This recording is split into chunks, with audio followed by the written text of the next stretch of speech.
naniwala po sa bukong pangalan ng kutsara na hindi kilala ako. Ang kanila siputin ang gatas na nasa kahon. Ang kahit na hindi ko sisalamay sa ideya mo. Sarap siguro Manila ang sa bahay na ganyan. Sabi pa nila ay dito mo rin matatagpuan ng tao na nagpamay-ari ng isang mukha na kung may pagkakataon pinag-aakuha. Inuman, hindi niya pinaka ako muna kung makikita pala mo siya ay ako siguro.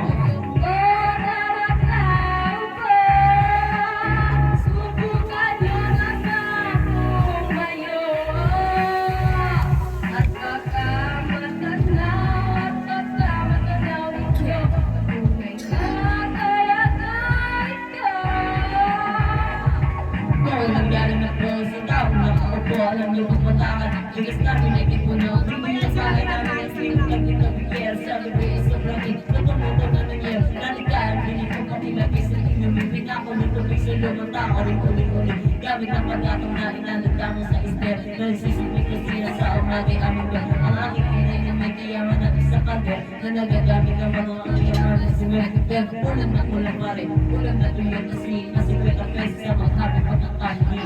Di ko alam kung talaga maraming harap kung ang taas na mabaka wala doon nila ulang ng boryo. Kahit sa dami ng peryo, walang doon ka magpapawis sa sarili mo. Huwag kang masyadong